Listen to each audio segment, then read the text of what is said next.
प्रभु यीशु मसीह के प्रिय मधुर नाम में आप सबको नमस्कार।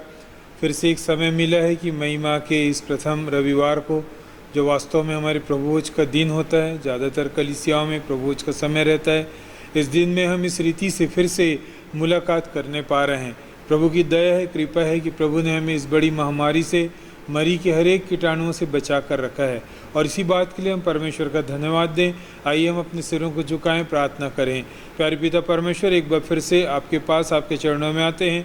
धन्यवाद देते हैं, आप हमारे प्रभु, हमारे परमेश्वर हैं। धन्यवाद देते हैं कि आपने अपने लहू के बाड़े से हमें सुरक्षित रखा है और मरी के कीटाणु, कोरोना जैसे वायरस से हमको बचाया है। हम आपका धन्यवाद करते हैं। धन्यवाद करते हैं उन लोगों के लिए जो इधर उधर फंस गए हैं, प्रभु अपने घर लौटना चाहते हैं, आप उनकी रक्षा रखवाली करें। हम हर एक उन विश्वासियों के लिए प्रार्थना करते हैं जो प्रभु परमेश्वर, जिनके पास कुछ भी नहीं है, प्रभु आप अपने स्वर्गीय भंडारों से उन्हें प्रदान करें कि जैसा आपके वचन में लिखा है, वचन पूरा हो कि जवान सिंहों को घटी हो सकती है, परंतु उसके खोजियों, डरवैयों को किसी भली वस्तु की कमी ना, घटी ना होगी। आपका धन्यवाद देते हैं, आप हमारे साथ हैं। हमारे मन, ज्ञान, समझ को खोलें कि आपके वचन को हम ध्यान दे सकें, वचन की गहराई को समझ सकें, वचन को अपने हृदय में स्थान दे सकें, ताकि वचन हमारे जीवन में, हमारे हृदयों में फलवंत हो और उन फलों से हम आपकी सच्ची जीवित गवाही लोगों के सामने रख सकें। सब बातों को सुनने के लिए धन्यवाद देते हैं। प्रभु परमेश्वर, अनुमति दें कि आपके वचन का आपकी इच्छा के अनुसार से प्रचार कर सकूं। प्रार्थना अपने उद्धारकर्ता प्रभु यीशु मसीह के सामर्थ्य मीठे नाम से मांग लेते हैं, आमीन। ये जो स्थल आपके सामने लिया गया है, आज का जो स्थल है जिसमें से हम मनन करेंगे, वो है मत्ती रचित सुसमाचार, उसका 10वां अध्याय 25 से लेकर 37 पद तक।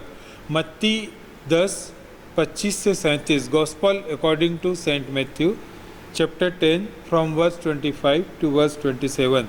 इसमें एक घटना का दृष्टांत का वर्णन है। दृष्टांत का वर्णन ये है, लिखा हुआ है, दृष्टांत को आप देखेंगे तो हेडिंग दिया हुआ है, दयालु सामरी का दृष्टांत। दयालु सामरी का दृष्टांत। इस दृष्टांत में कुछ बातें दी गई है, कुछ विशेष बातें हैं जिस पर आज हम मनन करेंगे और अपने जीवन से सोचेंगे कि हम क्या कर रहे हैं। एक वर्णन दिया है, जो पद प्रारंभ होता है वहाँ पे लिखा है, और देखो एक व्यवस्थापक उठा। कौन उठ रहा है?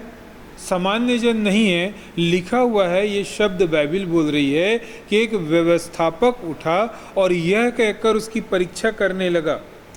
व्यवस्थापक कुछ पूछ रहा है परीक्षा करने के उद्देश्य से, और पूछ ही रहा है, हे गुरु, अनंत जीवन का वारिस होने के लिए मैं क्या करूं? एक प्रश्न उसके मन में है, एक सवाल है जो परीक्षा करने के लिए पूछ रहा है। उसको इस बात का डाउट है कि वो जो रिचुअल्स कर रहे हैं, जो व्यवस्था में सीखा, उस व्यवस्था का पालन कर रहा है, बलि चढ़ाने से लेकर सारी व्यवस्था, क्या वो व्यवस्था उसको अनंत जीवन का भागी बना सकती है? क्या वो व्यवस्था उसको स्वर्ग ले जा सकती है? क्या उस व्यवस्था से वो परमेश्वर के उस स्वर्गीय राज्य में हमेशा के लिए रहेगा? और ये प्रश्न ऐसा है जो वहाँ पे बहुतों के मन में है, और कई बार आज हमारे मन में भी होता है। हम जो मसीह हैं, हम जो जितना करते हैं अपने जीवन में, जो भी कार्य करते हैं, ये प्रश्न हमारे मन में उठता है कि क्या हम जो कर रहे हैं वो काफ़ी है, या हमें और कुछ और करना चाहिए कि हम अनंत जीवन के भागी बने रहें, कि हम अनंत जीवन के हम हिस्सा बन जाएं, अनंत जीवन को देखने पाएं, स्वर्गीय राज्य के अधिकारी हो जाएं। इस बात को लेकर कई बार हमारे भी मन में प्रश्न आता है, हमारे भी मन में क्वेश्चन उठता है कि क्या मैं जो कर रहा हूँ, मैं जो चर्च जा रहा हूँ, मैं जो गीतों को गा रहा हूँ, जो मैं वचन को सुन रहा हूँ, पढ़ रहा हूँ, क्या ये मुझे स्वर्ग ले जाएगा? यहाँ पर देखिए, प्रभु यीशु मसीह एक उत्तर दे रहे हैं उस व्यवस्थापक को, मतलब जो व्यवस्था का जानने वाला है, व्यवस्था उसको रटा हुआ है, व्यवस्था की एक एक बातें मालूम है, उसको उत्तर दे रहे हैं। प्रभु यीशु मसीह कुछ बात बोल रहे हैं, और क्या बात बोल रहे हैं? लिखा हुआ है, उससे एक प्रश्न पूछते हैं, व्यवस्था में क्या लिखा है, तू कैसे पढ़ता है? प्रभु यीशु मसीह का प्रत्युत्तर है, यह प्रति प्रश्न है कि व्यवस्था में क्या लिखा है, तू कैसे पढ़ता है? क्या पढ़ रहा है? तेरी समझ में क्या आ रहा है जो पढ़ रहा है? और उसका उत्तर बड़ा सटीक है, जो वास्तव में प्रभु सुनना चाहते थे। जो वास्तव में उसको जानना चाहिए था, जो वास्तव में अनंत जीवन का रहस्य है। और आगे देखें, थोड़ा सा आगे आगे पीछे हम चलेंगे, हम मत्ती में जाएंगे। मत्ती के 19वें अध्याय में यही प्रश्न एक धनी युवक कर रहे हैं, और ये भी यही प्रश्न पूछता है, और ये भी प्रभु से यही बात करता है। मैंने कहा बहुतों के मन में उस समय प्रश्न रहा है, और आज हमारे मन में है, और इसी कारण हम कई बार डाउट में पड़ जाते हैं। हम ये करेंगे तो हम स्वर्ग जाएंगे, ये करेंगे तो नहीं जाएंगे, ये करेंगे तो ऐसा होगा, वो करेंगे, बहुत सारी बातों को सोचते हैं। और ये धनवान युवक भी मत्ती 19 में 16 में यही प्रश्न कर रहे हैं, और दोनों प्रश्न लगभग एक से हैं, और उत्तर भी यही है। मत्ती के आप इस 19वें अध्याय के आप 17 पद को पढ़िए। 17 पद में प्रश्न है और उत्तर दिया हुआ है। प्रभु यीशु मसीह उसको उत्तर देते, उसने उससे कहा, तुम उससे भलाई के विषय में क्यों पूछता है? भला तो एक ही है, पर यदि तू जीवन में प्रवेश करना चाहता है तो एक बात लिखी आगे, आप देख लीजिए, थोड़ा निकालिए, आप देखिए मत्ती उसके 19वें अध्याय के 17 पद को आप पढ़िए, क्या लिखा है। क्या? अनंत जीवन पाने का रहस्य इन दो स्थल में दिया गया है। लूका के 10वें अध्याय में, मत्ती के 19वें अध्याय में, लूका 10 मत्ती 19 में लिखा हुआ है। लिखा हुआ है बात, अनंत जीवन को पाने का रहस्य क्या है, और यहाँ पर उत्तर दिया है। मत्ती से मैं शुरू करता हूँ। मत्ती में लिखा है 17 पद में, पर यदि तू जीवन में प्रवेश करना चाहता है तो आज्ञाओं को माना कर, आज्ञाओं को माना कर। और आज्ञा मानना सबसे बड़ी बात है। आज्ञाओं को माना कर, सारी बातें वो लिखता है, सब चीज़ है। कौन सी आज्ञा? अब प्रश्न उठ रही, कौन सी आज्ञा? तो प्रभु उत्तर बताते हैं, सारी आज्ञा कौन कौन सी आज्ञा। क्या उत्तर बता रहे हैं? सारी उत्तर को बता रहे हैं, वो बता रहे हैं। और उसके बाद 20 पद में क्या लिखा हुआ है? उस जवान ने उससे कहा, इन सब को तो मैंने माना है, अब किस बात की घटी है? प्रभु बोलते, अच्छा किया। उसने कहा, ये तुझ में सब कुछ है, सब कुछ अच्छा है, सब कुछ है, ये सारी बातें हैं, मानता है, अब तुझ में एक बात की घटी रह गई। अनंत जीवन पाने के लिए प्रभु ने उससे नहीं कहा पश्चाताप कर। देखिए, वो अपनी जगह वो करना है, मैं उससे आपको वंचित नहीं कर रहा हूँ या अलग बात नहीं कह रहा हूँ। मैं जिस बात को लेना चाह रहा हूँ, दूसरी बात, मेरी बात आज सारे पास्टर्स के लिए भी है, पासबानों के लिए है, सेमिनरी के स्टूडेंट्स के लिए, जो सेवा कर रहे हैं, उन सब के लिए। क्योंकि मैंने लूका में लिया है इन बात को, लूका जो स्थल लिया उसमें से आज्ञाओं को मानने की बात कही जा रही। और जो बोलता है, प्रभु ने उत्तर एक ही दिया, अनंत जीवन के लिए पाने के लिए क्या करूं? उत्तर मिलता है, आज्ञाओं को माना कर। और उसके बाद का उत्तर है सिद्ध होने के लिए। आगे लिखा है, देखिए क्या दिया है आगे, उसमें आप पढ़ेंगे तो लिखा हुआ है, यदि तू सिद्ध होना चाहता है, परंतु यदि तू सिद्ध होना चाहता है तो जा क्या कर, अपना सब बेच के कंगालों को दे दे। अब यहाँ पर वापस लूका में आते हैं। लूका में आने के बाद लिखा हुआ है, क्या लिखा हुआ है? तू कैसे पढ़ता है? उसने उत्तर दिया, तू अपने प्रभु परमेश्वर से सारे मन, सारे प्राण और अपनी सारी शक्ति, सारी बुद्धि के साथ प्रेम रख, और अपने पड़ोसी से अपने समान प्रेम रख। प्रभु बोलते हैं गलत है, ऐसा नहीं बोलते। अनंत जीवन पाने का रहस्य यहाँ पर प्रभु उसी के मुंह से सुन रहे हैं। व्यवस्थापक है, जान रहे, सुन रहे हैं। क्या लिखा हुआ है? प्रभु बोलते हैं, तूने ठीक उत्तर दिया, यही कर तो तू जीवित रहेगा, यही कर। और कुछ करने की बात यहाँ पर तो नहीं लिखी है। आगे और भी बहुत सी बात है। पिछले वीडियो में आपने देखा होगा कि मैंने कहा, जो छोटों में से छोटों को की सुधि लेता है। स्वर्ग का चित्रण दिया हुआ है कि प्रभु क्या चाह रहे हैं। लेकिन यहाँ पर जो लिखा है, क्या लिखा है? प्रभु उत्तर दे रहे हैं, अनंत जीवन पाने का रहस्य ये है कि तू आज्ञाओं का पालन कर। और आज्ञा क्या है? यहाँ पे लिखा, अपने परमेश्वर से प्रेम रख और उसी के समान अपने पड़ोसी से प्रेम रख। जब आप प्रेम रखेंगे तो आप सब करेंगे।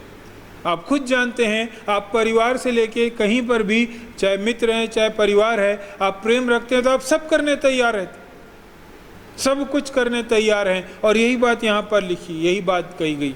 जब आप प्रेम करेंगे तो आप सारा काम करेंगे। एक और मैंने काफ़ी पहले वीडियो डाला था, उसमें प्रेम के संबंध में मैंने इस बात को कहा था। इतनी बड़ी शिक्षा है कि प्रेम ये फैलता चला जाता है, और इस बात को हम मान लें तो संसार में न लड़ाई होगी, न कोई युद्ध की ज़रूरत पड़ेगी, न सेना की ज़रूरत पड़ेगी, न बड़े बड़े हथियारों पे पैसा खर्च करने की ज़रूरत पड़ेगी। कोई लड़ाई नहीं होगी, कोई वैध की बात नहीं होगी, कोई भी इस तरह की बात नहीं होगी।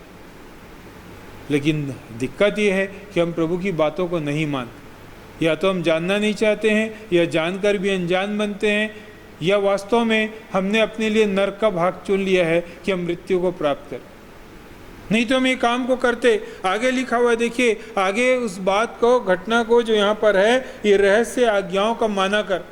और मैं एक बात को याद कर रहा था, जो मैं कहीं कहीं पे बच्चों के बर्थडे में इस बात को मैंने शेयर किया है। मैंने इस बात को बोला है कि शामुएल नबी के लिए क्या भविष्यवाणी थी। शामुएल जो नबी है उसके लिए क्या भविष्यवाणी थी। आप पाएंगे कि शामुएल के लिए कोई भविष्यवाणी नहीं, शामुएल के लिए कोई भविष्यवाणी नहीं की गई है।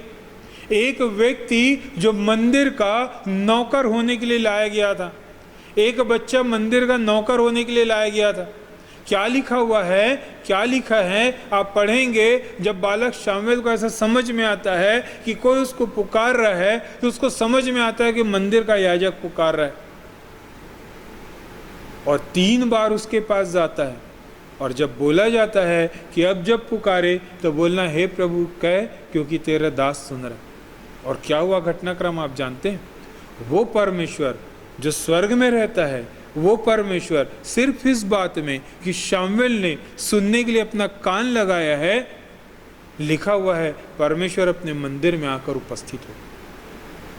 परमेश्वर जो स्वर्ग में रहता है सिर्फ एक ऐसे बालक के लिए जिसको मंदिर में एक प्रतिज्ञा के बदले सौंप दिया गया था, दे दिया गया था, बालक को रखो, दे दिया गया था। ये बालक है, ये सेवा करेगा, मंदिर की सेवा करेगा। कोई याजक का काम करने के लिए नहीं था, याजक का काम करने नहीं था। लिखा हुआ है परमेश्वर उस बालक से बात करने मंदिर में उपस्थित हो गया। कितनी बड़ी बात, कितनी भयंकर बात, कितनी समझने वाली बात, कितनी गहरी बात। वो परमेश्वर एक बालक से बात करने के लिए, परमेश्वर चाहता तो वो स्वर्ग से पुकारता और ये बालक सुनता, वहां से परमेश्वर आवाज देता और ये बालक जैसे पहले पुकारा ऐसा सुनता। लेकिन परमेश्वर आ गया। यही बात होती है, यही बात लिखा है, वचन यही समझा रहा है कि हम आज्ञाओं को माने। ठीक पिछले मेरे इसके पहले वाले वीडियो में भी मैंने राजा शाऊल और दाऊद का जिक्र किया था आज्ञाओं के मानने का, और यहाँ पर भी यही बात लिखी है। आगे जो बात लिखी है, आज्ञाओं को माना कर तो जीवित रहेगा। ये अनंत जीवन का रहस्य है जो हर एक संसार के एक एक लोगों को जानना है।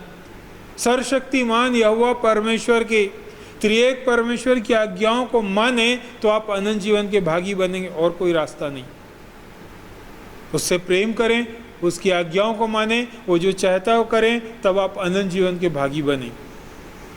आगे की बात लिखी हुई है। अब एक उदाहरण दिया है, घटना दिया है, और वहाँ पर बहुत सी बातें समझाई गई। एक सामरी का, दयालु सामरी का वर्णन है, लिखा हुआ है यहाँ पर। एक पड़ोसी यीशु ने उत्तर दिया, एक मनुष्य यरूशलेम से यरीहो को जा रहा था, डाकुओं ने घेर कर कपड़े उतार लिए, मार पीट कर अधमरा छोड़कर चले गए। ये सारी बातें हुई। लिखा हुआ है पहले नंबर पे दिया हुआ है, उस मार्ग से एक याजक जा रहा था। याजक पता नहीं किस काम से जा रहा था, वो मेरा विषय नहीं, मैं उसको नहीं लूँगा। याजक जा रहा था, उसको लगा होगा कि ये ज़्यादा काम जरूरी है, भवन में जाके याजकी कार्य करना ज़्यादा जरूरी है, याजकी काम करूँगा तो परमेश्वर प्रसन्न होगा, हो सकता है बहुत सारी बात। याजक चला गया। दूसरे बात लिखा हुआ है, याजक यहाँ से चला गया, फिर उसको देखकर चला गया। 32 पद में 32 पद में लिखा है, इसी रीति से लेवी एक जो उस जगह पर आया, वो भी कतरा कर चला गया। और उसके बाद लिखा हुआ है, परंतु एक सामरी यात्री वहाँ आ निकला और तरस खाया। सेमिनरी में सिखाया जाता है, ये बात कही जाती है कि हमें सामरी के समान बनना है, लोगों की सेवा करना। और सही बात है, हमें लोगों की सेवा करना, हमें लोगों की सहायता करना है। यही तो प्रभु चाहते हैं, यही करना है। लेकिन मैं आज आपको थोड़ा सा अलग बात बताऊं। मैं मानता हूं कि ये दयालु सामरी का जो चित्रण है ये प्रभु यीशु मसीह का चित्रण। अब आप बोलेंगे सामरी से क्यों, बाइबल क्या बोल रही? आप मत्ती के ही आगे के अध्याय में आप उसको पढ़ेंगे तो आपको मिलेगा, उसको उत्तर मिलेगा। उसका उत्तर क्या मिलेगा? उत्तर मिलेगा कि मैं सेवा कराने नहीं, आप सेवा टहल करने के लिए आया, स्वयं सेवा करने के लिए। वो महाराजा, पूरी कायनात का मालिक, पूरे संसार का रचयिता परमेश्वर, ये दीन बन गया, नम्र बन गया। और यही बात है, वो सेवा करने के लिए, आपको मृत्यु से बचाने के लिए, घायल जो पाप में घायल हो गए थे उसको चंगाई देने के लिए वो दीन बन गया। जो पूरी कायनात का मालिक है, पूरी सृष्टि का मालिक, आज ये दीन बन के सेवा करने के लिए आया। दूसरा जो व्यक्ति का वर्णन है, ये सेवा किया, लिखा हुआ है, पट्टियां बांधी, गांवों पर तेल और दाखरा डाला, पट्टियां बांधी, अपनी सवारी पर चढ़ाया, सराय में ले गया और उसकी सेवा टहल की। ले गया, सौंप के छोड़ दिया, ऐसा नहीं है।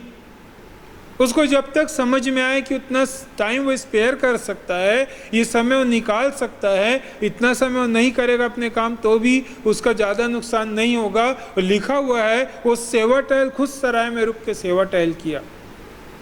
प्रभु आए इस धरती पर, उस कार्य को करके दिखाए, सेवा टहल करके दिखाए। और उसके बाद क्या बोला? सराय के जो मालिक था, सराय वाला था, उसको लिखा हुआ है 35 पद में, वर्ष 35 में, दूसरे दिन उसने 2 दिनार निकाल कर सराय को मालिक को दिए और कहा इसकी सेवा टहल करना। अब इस सराय मालिक कौन है? जब मैंने सामरी जो व्यक्ति प्रभु यीशु मसीह को दर्शाया है या उससे तुलना की है, तो सराय मालिक कौन है? सराय मालिक है आप, जो पास्टर्स हैं। मैं पास्टरों के लिए कह रहा हूँ, बोला था, जो सेमिनरी की स्टूडेंट्स हैं, जो लीडर्स हैं, ये सराय वाले हैं। एक जिम्मेदारी दी गई है। जो अगुवे हैं, किसी भी रीति से अपने आप को अगुवे मानते हैं, प्रभु ने अगुवाई के लिए चुना है, चाहे चर्च के कोई पदाधिकारी हैं, आप सराय के मालिक हैं। एक जिम्मेदारी दी गई है। उस उद्धारकर्ता परमेश्वर ने जो दीन हो गया, आपको एक जिम्मेदारी दी है। और जिम्मेदारी क्या है? कि जो घायल है उसकी आपको सेवा करना है। और यही सेवा आज हम में से, मसीहों में से सैकड़ों को, हजारों को और लाखों को नर्सिंग प्रोफेशन के लिए, डॉक्टर प्रोफेशन के लिए जाने के लिए प्रेरित करती। ये लिखा हुआ है। अब आपको जब ऐसा होता है, कभी आपको कोई जिम्मेदारी दे, आप बड़बड़ाएं मत, कूढ़ें मत, अफसोस मत करिए। क्या लिखा हुआ है? ये 2 दिनार रख। ये उसके लिए पर्याप्त नहीं था। उस व्यक्ति को भी मालूम है कि ये 2 दिनार कम है, ये अभी व्यापार करने के लिए जा रहा है, जब लौटेगा तो उसके पास पैसे रहेंगे और जो कमी होगी वो उसको भर देगा। और यही आज हमारे लिए, संसार रिवार्ड नहीं दे सकता, संसार आपको कुछ नहीं देगा। देगा कौन? वो स्वर्गीय पिता, स्वर्गीय मालिक, हमारा उद्धार करता, हमारा सरताज परमेश्वर, हमारा राजा परमेश्वर। वो लौटेगा, वो कहा है कि वो आएगा और जो कर रहे हैं उसके बदले में मजदूरी देगा। और आप धन्य हैं कि आप अपने को अगुआ मान के सेवा कार्य को करते हैं। बुड़बुड़ाइए मत। कई बार सुना है पास्टरों को कम मिलता है। सही बात है, यदि कम मिले तो दाल रोटी की चिंता करेंगे तो प्रेयर कब करेंगे, परिवार की चिंता करेंगे तो बाइबल स्टडी कब करेंगे, बहुत सारी बातें। लेकिन इस बात को आप याद करें, बुड़बुड़ाइए मत। ये जिम्मेदारी संसार ने आपको नहीं दिया है, ये संसार दे भी नहीं सकता। दिया वो है, उस मालिक ने दिया है। ये जिम्मेदारी सेवा की मालिक ने दिया है और इनाम भी वही देगा, आपको बाकी की मजदूरी भी वही देगा। और इसलिए धीरज के साथ जो काम सौंपा गया है, जो काम यहाँ पर करना है, लिखा है सेवा टहल करना, और जो कुछ तेरा और लगेगा वो लौटने पर दे दूंगा नहीं, भर दूंगा। भरना वो होता है जब हम बोलते हैं पाई पाई भरना, मतलब एक थोड़ा सा भी नहीं रखेंगे, थोड़ा सा भी बचाना नहीं है, जो है पूरा पर्याप्त, पूरा भर दूंगा, बढ़कर जो हमारी है उससे बढ़कर देने की बात है। और इससे हमको साबित करना है कि हम परमेश्वर के, उस प्रभु के हम चेले। और इस बात को हमेशा याद रख, जब हम सेवा करते हैं, चाहे आप किसी भी तरह के अगुवे हो, चाहे आप परिवार में करते हो, चाहे आप व्यक्तिगत करते हो, चाहे आप किसी को बिना बताए करते हो या पद में रहकर करते हो, चर्चेज में, कलीसिया में पद में रहकर करते हैं, यदि आप सेवा कर रहे हैं, आप ये मत सोचिए कि अरे मेरे को ही करना पड़ा, मेरा नाम नहीं आया, मेरे को करना पड़ा। कई बार ऐसा हुआ है इस पास्टरल मिनिस्ट्री में, मैंने बहुत बार देखा है, नाम की बड़ी चिंता रहती, नाम नहीं आया, नाम नहीं हुआ, नाम में होना चाहिए था, हमको बोला नहीं गया, बकायदा टोका जाता है कि हमारा नाम नहीं आया, हमने ऐसा किया, हमको इग्नोर कर दिया गया। आपका एक नाम 4 लोगों के सामने लेने से क्या हो जाएगा, और नहीं लेंगे तो क्या हो जाएगा? कौन याद रखता है? अच्छाई कोई नहीं याद रखता, गलती को लोग जिंदगी भर याद रखते हैं। किसी की भी अच्छाई कोई याद नहीं रखता है, गलती को जिंदगी भर याद रखते हैं। अच्छाई को उसको याद रखने दे जिसने हमें अच्छा करने के लिए कहा, वो हमारा प्रभु, हमारा परमेश्वर है। और इस बात को याद रखें कि हमें एक जिम्मेदारी दी गई है कलीसिया की सेवा की, ऐसे समय में जब शैतान घायल कर चुका है। आज जरूरत है इस बात की, आज आवश्यकता है कलीसिया को। आज लोग घायल पड़े हैं, आज लोग पाप में मर रहे हैं, किसी को नहीं पता कहाँ जाएंगे, कल क्या होगा नहीं पता, अनंत जीवन कैसे प्राप्त करें नहीं पता, उसका जीवन कैसे बचेगा, कैसे उद्धार को पाएं नहीं पता। ऐसे लोगों की सेवा करने की जिम्मेदारी हर एक अगुओं को, हर एक सेमिनरी के स्टूडेंट को, हर एक पासबानों को दी गई। जब मैं मिनिस्ट्री में आने ख़त्म कर रहा था, मैं इसको बोल के समाप्त करूँगा, मेरे मन में एक सवाल था कि क्या मैं जो काम करूँगा वो परमेश्वर की इच्छा है? प्रार्थना करता था, प्रभु तेरी इच्छा क्या है, तेरी इच्छा क्या है, तेरी इच्छा क्या है। बहुत प्रेयर करते रहने के बाद एक बात समझ में आई, एक बात प्रभु की ओर से मिली कि जो सबसे कठिन काम है वही परमेश्वर की इच्छा। शायद आप भी याद रखिए इस बात को, शायद आपको भी ज़रूरत पड़े तो आप भी इस बात को समझिए। हो सकता है प्रभु आपसे अलग बात करे, मेरे से अलग की, आपसे अलग करे, लेकिन प्रभु का ये वचन था जो सबसे कठिन है वो प्रभु की इच्छा है। और सबसे कठिन कलीसियाई सेवा। पैराचर्च की सेवा कठिन नहीं है, हो सकती होगी, मैं उसमें किसी को आक्षेप नहीं है, किसी को नहीं है, लेकिन चर्चेस की सेवा के आगे कुछ भी नहीं, जहाँ हर आंखें आपकी ओर है, हर कोई आपसे अपेक्षा कर रहा है, हर कोई आपकी ओर नज़रें लगाए, हर कोई को लग रहा है कि हमारे लिए कुछ नहीं हो रहा है, हम इग्नोर किए जा रहे हैं। ऐसे समय में आपको प्रभु ने एक जिम्मेदारी दी और इसको परमेश्वर की इच्छा के अनुसार से पूरा करना है, और तब आप उस इनाम के हकदार होंगे जो लौटने पर प्रभु आपको भरपूरी से देने वाला है। और वो क्या है? स्वयं भी अनंत जीवन के भागी बनेंगे, स्वर्गीय राज्य के, उस अनंत जीवन के राज्य के उत्तराधिकारी बनेंगे। प्रभु आप सबको बहुत आयत की आशीषें दे कि हम सारी बातों को समझने पाएँ और प्रभु की इच्छा के अनुसार से आज्ञा माने, काम को करने पाएँ, प्रभु की इच्छा को अपने जीवन में सर्वोत्तम ढंग से, उत्तम से उत्तम ढंग से हम लागू करने पाएँ। प्रभु आपको बहुत आयत की आशीषें दे। आमीन।